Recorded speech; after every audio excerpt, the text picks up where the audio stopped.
आज की क्लास में कक्षा 10th का सामाजिक विज्ञान में राजनीति शास्त्र यानी पॉलिटी का दूसरा चैप्टर में पढ़ेंगे।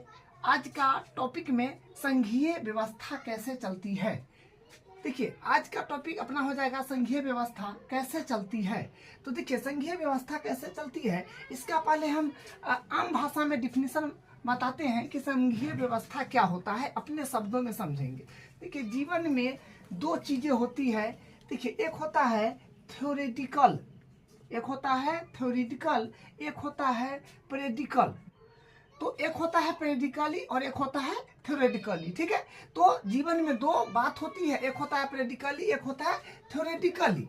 तो थ्योरेटिकली में होता है कि अब कॉपी और पेन पर वो बात को लिख लेंगे, और प्रेडिकली में का मतलब हुआ कि उस चीज को हम करेंगे। जैसे मान लीजिए कि पढ़ने के लिए हम लोग समय बनाते हैं कि नहीं, भोर में इतना घंटा पढ़ना है, रात सुबह के जो शाम में होता है 6 से 10 बजे तक रात में पढ़ना है, और दिन में इतना घंटा पढ़ना है, या क्या है हम नोट कर लिए। और उस चीज को लागू करना ही वो उससे ज्यादा मेन होता है, उस चीज को हम लागू करें, और उस चीज को लागू करेंगे तो जीवन में क्या होगा कि हम जल्दी आगे बढ़ेंगे, जीवन जल्दी विकास करेगा। ठीक है, उसी प्रकार संघीय व्यवस्था कैसे चलती है इसका मतलब है कि देखिए संघीय व्यवस्था चलाने के लिए, किसी भी देश को चलाने के लिए एक डॉक्यूमेंट होता है, यानी एक संविधान होता है। उस संविधान के तहत ही हम देश को चलाते हैं। ठीक है, उस संविधान में लिखा हुआ है कि जहां पर केंद्र सरकार हो, राज्य सरकार हो, संघवाद का मतलब जानते हैं ना, केंद्र सरकार और राज्य सरकार का अपना अपना काम हो और दोनों अपना अपना काम स्वतंत्र होके करे। तो जो संविधान होता है उस संविधान में वो नोट किया हुआ है कि ये चीज केंद्र सरकार के करना है और ये चीज राज्य सरकार को करना है। तो संविधान क्या है? संविधान एक थ्योरेटिकली है, वो थ्योरी का एक किताब है, कानून का किताब है। उसमें लिखा हुआ है कि इस तरह से देश को चलाना है। ठीक है, तो वो क्या है, वो जो है संविधान एक इम्पोर्टेंट जो है डॉक्यूमेंट है, बहुत बहुत महत्वपूर्ण डॉक्यूमेंट है। ठीक है, लेकिन उससे भी ज्यादा महत्वपूर्ण है कि उस चीज को लागू करना, उससे भी ज्यादा इंपॉर्टेंट है उस चीज को लागू करना। ठीक है, उस चीज को लागू करना जो है सबसे ज्यादा इंपॉर्टेंट है, वो प्रैक्टिकली हुआ। ठीक है, तो देखिए अपने संघीय व्यवस्था कैसे चलती है, इसमें 3 बात को लिया गया है। देखिए क्या है, भाषाई राज्य। भाषाई राज्य क्या होता है कि देश में वैसा राज्य जिसको भाषा के आधार पर बनाया गया हो। देश में वैसा राज्य जिसको भाषा के आधार पर बनाया गया हो उसको भाषाई राज्य कहते हैं। भाषा नीति मतलब भाषा को चलाने के लिए जो कानून बनाया हुआ है, नीति बनाया हुआ है, वो भाषा नीति हुआ। और सबसे इम्पोर्टेंट बात कि देखिए केंद्र और राज्य में संबंध होना चाहिए, क्योंकि केंद्र सरकार और राज्य सरकार में बहुत बढ़िया संबंध होना चाहिए ताकि ये व्यवस्था लागू हो पाए। ठीक है, क्योंकि केंद्र और राज्य जब तक संबंध अच्छा स्थापित नहीं करेगा दोनों, तब तक ये व्यवस्था ही डगमगा जाएगा। तो इसलिए केंद्र और राज्य में संबंध बेहतर होना चाहिए। ठीक है, तो सबसे पहले हम लोग बात करेंगे भाषाई राज्य पर। देखिए भाषाई राज्य पर बात करेंगे सबसे पहले। तो उससे पहले हम एक बात जानते हैं, 1947 के बाद, देखिए पहले का बात जानते हैं। देखिए 1947 के पहले भारत जो था एक ब्रिटिश भारत था और एक राजवाड़े था। जो आपको हम बताए हैं, एक ब्रिटिश भारत था, एक था ब्रिटिश भारत, एक जो था वो ब्रिटिश भारत था और एक राजवाड़े था। माने 2 था, एक ब्रिटिश भारत एक राजवाड़े। तो ब्रिटिश भारत जो है वो अपना, ब्रिटिश सरकार अपना अनुसार वो कानून लगाता था, अपना अनुसार चलाता था, और राजवाड़े पर भी उसका भी शासन था, लेकिन वो राजा को राज चलाने के लिए दे दिया था कि भाई इस क्षेत्र को आप संभालिए। ठीक है, तो ये था अपने पास 1947 के पहले का बात। तो वही यहाँ पर लिखा है 1947 के बाद भाषा के आधार पर राज्य का गठन करना, भाषाई राज्य। मतलब जब भारत 1947 में आजाद हुआ था तो उसके बाद जो है भाषा के आधार पर राज्य को गठित किया गया था। ठीक है, देखिए एक बात यहाँ पर बाबा साहब भीमराव अंबेडकर जी बोले थे, वो संविधान के जनक हैं, संविधान में बोले थे कि हम पूरा दुनिया का संविधान को उलट पलट के देखे और उसमें जो बेस्ट चीज था, जो बहुत बढ़िया चीज था, उसको हमने नोट करा और नोट करा तो हम आपको एक बढ़िया संविधान तैयार करके अपने देश को दिया। और इस संविधान को चलाने के लिए आने वाला पीढ़ी में कैसा व्यक्ति होगा, देश को चलाने के लिए कैसा पीढ़ी होगा, वो कैसा नेता होगा, संविधान को बिल्कुल बेकार सूचित कर दे, अच्छा सूचित कर दे, कुछ छूट लिया उसमें और उसको नोट कर ले, तो वो क्या है, वो आने वाला जो है वो पीढ़ी पर डिनोट करेगा। जितना अच्छा पीढ़ी आएगा वो संविधान को उतना अच्छा से कंट्रोल करके वो लागू करके चलाएगा। ठीक है, तो ये उन्होंने बोले थे।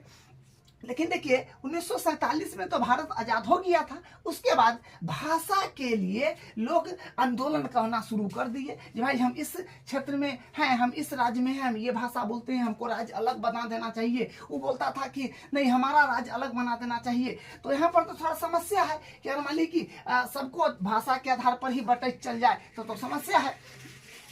देखिए यहाँ पर जो था एक तेलुगु भाषा को लेकर के आंदोलन शुरू आंध्र प्रदेश में है। आंध्र प्रदेश में जो देखिए एक व्यक्ति थे जो कांग्रेस के बड़े नेता थे, गांधीवादी थे, उनका नाम था पुट्टुचिराग मुल्लू, इस तरह से कुछ नाम था। उन्होंने भाषा के लेकर के बड़ा आंदोलन शुरू कर दिए और उनका सरकार बात सुन नहीं रहा था, बल्कि वो नेता थे, कांग्रेस के बड़े नेता थे और गांधीवादी भी थे, तो उनका बात नहीं सुन रहा था। तो वो भूख हड़ताल पर जो है वो चले गए, भूख हड़ताल वो शुरू कर दिए। ठीक है, तो भूख हड़ताल जो है ये 56 दिन भूख हड़ताल रहा। इसमें ये 56 दिन का भूख हड़ताल रहा, इसमें बहुत लोग मारे गए। ठीक है, तो उस समय जब लोग मारे गए तो सरकार उनकी आवाज उठाई, मुद्दा खड़ा हो गया, तो इसके लिए सरकार इस पर एक्टिव हुआ। तो 1956 में राज्य का गठन किया। ठीक है, 1956 में राज्य का गठन किया, जिसमें 14 राज्य और 6 गो केंद्र शासित प्रदेश, जिसको यूटी बोलते हैं। ठीक है, तो 14 गो राज्य और 6 गो केंद्र शासित प्रदेश था। ठीक है, उसके बाद 1956 के बाद जैसे मान लीजिए कि एक बार कोई भी राज्य में कोई भी क्षेत्र में अगर भाषा के आधार पर अपना अपना जो जनता है, जो व्यक्ति है उस क्षेत्र के, वो आवाज उठाया सरकार के, तो यहाँ पर तो ये बहुत लोग मारे गए। 56 दिन का भूख हड़ताल था। तो इसमें क्या हुआ कि इसमें जो था, इसमें तो भाषा को तो वो अपना क्षेत्र में बदल ही लिया। जैसे मान लीजिए कि यहाँ पर ये अपने पास में ये मान लीजिए कि क्षेत्र है, तो यहाँ पर इतना बोलता है तेलुगु, तमिल, मतलब उस तरह कुछ भाषा बोलता है, कुछ अलग टाइप सा। तो मान लीजिए कि वो भाषा ही बोल रहा है, तो इस क्षेत्र का आदमी तो यहाँ तक आ सकता है ना, इसका भी इधर जा सकता है। तो क्षेत्र बदल दिया, तो इसके लिए तो फिर कानून नया नहीं इसमें लागू कर सकता है। तो इसमें वहां पर जो है इसको इस हिसाब से वहां पर कानून बनाया कि इधर का व्यक्ति इधर जा सकता है, इधर का इधर जा सकता है। तो इसको भी संविधान में इस भाषा को नोट कर लिया गया। इसको भी जो है इसको भी दर्जा दे दिया गया था, इस भाषा को भी। तो एगो का जो है तेलुगु भाषा, तो यहाँ पर तेलुगु भाषा का स्वीकार तो सरकार कर लिया, तेलुगु भाषा का स्वीकार कर लिया। आंदोलन वगैरह हुआ, लोगों मारे गए, भूख हड़ताल हुआ, जिसमें कुछ लोग की मृत्यु हो गई। तो यहाँ पर तो ये उसका क्षेत्र तो बदल गया, भाषा के आधार पर उसका राज्य बदल गया। तो ये राज्य बदल गया तो और क्षेत्र में जो लोग रहने वाले थे वो भी आवाज उठाने लगे कि नहीं, हमको भी बदल दीजिए, हम भी ये भाषा के लोग हैं, हमको भी अलग राज्य चाहिए। सब आवाज उठाने लगा। तो देखिए जो बड़े बड़े मंत्री लोग थे, जो बड़े बड़े व्यक्ति थे, वो क्या किए, एक ग्रुप बनाए और उस ग्रुप को बोले कि जाइए आप क्षेत्र का अध्ययन कीजिए और क्षेत्र का अध्ययन कीजिए, जाइए और क्षेत्र का अध्ययन कीजिए और वहां पर संस्कृति, वेशभूषा, भौगोलिक स्थिति को देखिए। और कोई भी अगर मान लीजिए भाषा के आधार पर हम वहां पर कानून राज्य बदल दे, मतलब भाषा के आधार पर हम क्या करें, राज्य को बदल दे, तो वहां पर कानून, जो कोई भी कानून लागू करे तो उसको चलाने में न तो कठिनाई हो सकता है। उसको अगर चलाने में कठिनाई होगा तो क्या है कि एक तरह मतलब पूरे भारत का लोग तो प्रेम बना के भाईचारा के साथ तो रह नहीं सकता है। इसलिए वो क्षेत्र के आधार पर, भौगोलिक के आधार पर वो बांटे, क्योंकि जो ग्रुप बनाए थे अपने बैठक में ग्रुप बनाए, उस ग्रुप को उस क्षेत्र को अध्ययन करने के लिए भेज दिए। उस अध्ययन में भौगोलिक, संस्कृति और भाषा के आधार पर ये चीज देखने के बाद उसको अलग किए। ठीक है, तो यही तो उसके बाद जो है फिर 1956 के बाद जो है राज्य का गठन हुआ, जिसमें 28 राज्य और 8 केंद्र शासित प्रदेश रहे। ठीक है, उसके बाद 28 राज्य और 8 केंद्र शासित प्रदेश रहे। तो ये अभी तक वही चलते आ रहा है, जिसमें 28 राज्य है और 8 केंद्र शासित प्रदेश है। अब देखिए एक बात यहाँ पर देखिए एक बात यहाँ पर समझते हैं। देखिए एक बात है यहाँ पर क्या है कि स्वतंत्र, देखिए भारत में जो है, भारत में क्या है कि देखिए लोग जो है सब स्वतंत्र है। स्वतंत्र है मतलब सब भाषा अलग बोलते हैं, सब अलग जाति के लोग हैं, लेकिन सब में क्या है, सब जो है सब प्रेम से भाईचारा और एकता, अखंडता बनाए रखता है ना। स्वतंत्र है और एकता, अखंडता जो है वो बनाए रखता है। ठीक है, तो विश्व में जो एक ऐसा ही देश है भारत, जो स्वतंत्र है और वो अपना एकता और अखंडता को बनाए रखता है। अब देखिए भाषाई राज्य। अब देखिए यहाँ पर भाषाई राज्य जो बताए हैं, देखिए भाषाई राज्य ऐसा राज्य जो भाषा के आधार पर बने हो। तो भाषाई राज्य मतलब जान गए जो भाषा के आधार पर बना होगा। भाषाई राज्य क्या होगा, जो भाषा के आधार पर बना होगा। ठीक है, कोई देश में अगर जो भाषा बोलने वाला लोग अधिक है, उसी के अकॉर्डिंग राज्य बना दिया जाएगा, तो भाषाई राज्य हो जाएगा। ठीक है, फिर देखिए भाषाई राज्य में पहला भाषाई राज्य में भारत में भाषा के आधार पर राज्यों का गठन प्रजातांत्रिक एवं संघीय व्यवस्था की पहली और प्रमुख कसौटी थी।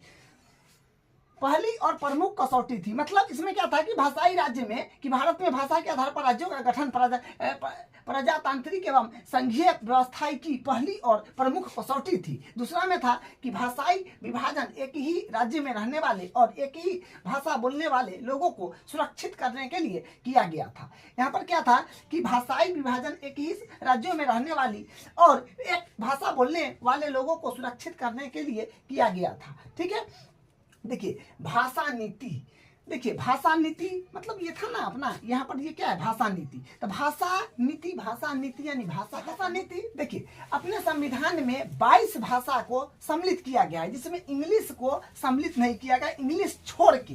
ठीक है, ये एक इम्पोर्टेंट बात है कि भाषा नीति में कि अपने संविधान में, भारत की संविधान में 22 भाषा को सम्मिलित किया गया है, इसमें इंग्लिश को सम्मिलित नहीं किया गया है। तो 22 भाषा को सम्मिलित किया गया है और इंग्लिश को सम्मिलित नहीं किया गया है, क्योंकि इंग्लिश जो है अंतर्राष्ट्रीय भाषा वो माना गया। क्योंकि इंग्लिश में आप कहीं भी जा सकते हैं, कहीं भी बोल सकते हैं, मतलब इंग्लिश जो है इंटरनेशनल भाषा है, अंतर्राष्ट्रीय लैंग्वेज है, इसको संविधान में सम्मिलित नहीं किया गया। ठीक है, 1965 के बाद इंग्लिश बंद कर दिया गया, मतलब 1965 के बाद भी इंग्लिश पर क्या किया, बंद कर दिया गया। ठीक है, अब देखिए यहाँ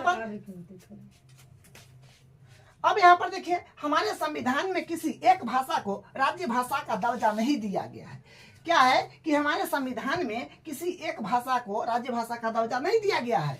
ठीक है, अनेकों भाषा का दर्जा दिया गया है। अब देखिए अब हमारे संविधान में तो आप जानिए कि राज्य भाषा का दर्जा नहीं दिया गया है, लेकिन अपने भारत में देखिए आप जिस क्षेत्र में जाइएगा, अलग अलग क्षेत्र में आप भ्रमण कीजिएगा तो अलग अलग तरह के भाषा बोलने वाले लोग मिलेंगे, अलग तरह के टोन सभी व्यक्ति के पास होगा, मतलब प्रत्येक व्यक्ति के पास भाषा जो है अलग अलग मिलेगा। अपना जिस क्षेत्र में जाइएगा उसके अकॉर्डिंग होता है। ठीक है, अब देखिए यहाँ पर संविधान में हिंदी के अलावा अन्य 21 भाषाओं को अनुसूची भाषा का दर्जा दिया गया है। संविधान में हिंदी के अलावा अन्य 21 भाषाओं की अनुसूची भाषा का दर्जा दिया गया है। अनुसूची भाषा का दर्जा का मतलब क्या होता है, ये बात समझ लीजिए। अनुसूची भाषा की दर्जा का मतलब होगा, जैसे मान लीजिए कि हम कोई भी विषय का बुक पढ़ते हैं। ठीक है, जैसे मान लीजिए कि राजनीति क्या पढ़ते हैं, तो पहला जो मतलब पहला पेज में जो होता है उसमें वहां पर लिखा रहता है चैप्टर फ्लो। इंडेक्स लिखा रहता है कि पहले हमको कौन पाठ है, दूसरा में कौन पाठ पढ़ना है, तीसरा में कौन पाठ पढ़ना है ना। बुक जब खोलिएगा तो उसमें सबका कितना पाठ है, क्या पाठ तक उसमें ऐड है, उसमें लिखा रहता है। उसके अकॉर्डिंग हम लोग पढ़ते, जैसे पहला पाठ में क्या है, दूसरा में क्या है, तीसरा में क्या है। तो ये प्रस्तावना होता है पहले, जो पहला पाठ है तो उसमें किस चीज के बारे में पढ़ना है।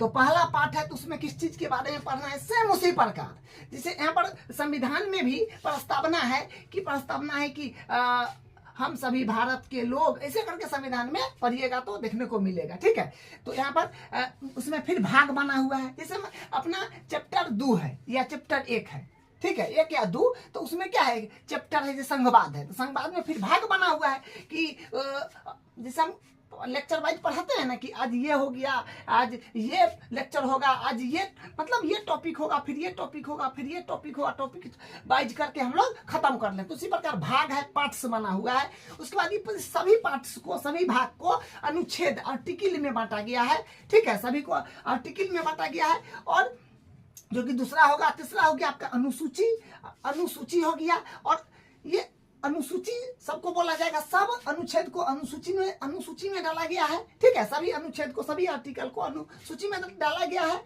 सभी अनुच्छेद को। ठीक है, सभी आर्टिकल यानी सभी अनुच्छेद को अनुसूची में डाला गया है। अब देखिए 8वां अनुच्छेद क्या कहता है, 8वां अनुच्छेद में कि भाषा,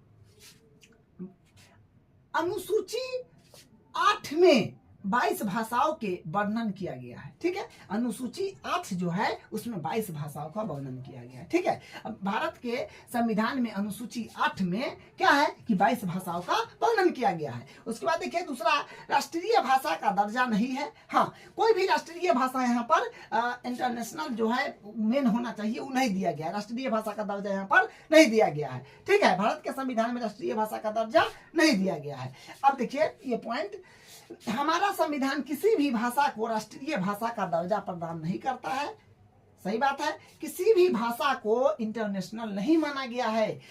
भारतीय जो संविधान में ये नहीं बोला गया है कि उसका क्या राष्ट्रीय भाषा क्या होगा, उसका दर्जा नहीं दिया गया है। ठीक है, वो क्षेत्र के अकॉर्डिंग वो बांटा हुआ है। उसके बाद देखिए हिंदी को आधिकारिक भाषा के रूप में क्या है कि हिंदी को आधिकारिक भाषा के रूप में स्वीकार किया गया था। साथ ही अभी तक 21 क्षेत्रीय भाषाओं को अनुसूचित भाषा के रूप में मान्यता प्राप्त हो चुका है। क्या है कि हिंदी को आधिकारिक भाषा के रूप में स्वीकार किया गया था, साथ ही अभी तक 21 क्षेत्रीय भाषाओं को अनुसूचित भाषाओं के रूप में मान्यता प्राप्त हो चुका था। तो आज का क्लास ये था। अब अगले क्लास में इसका हम अगला टॉपिक करेंगे। ठीक है।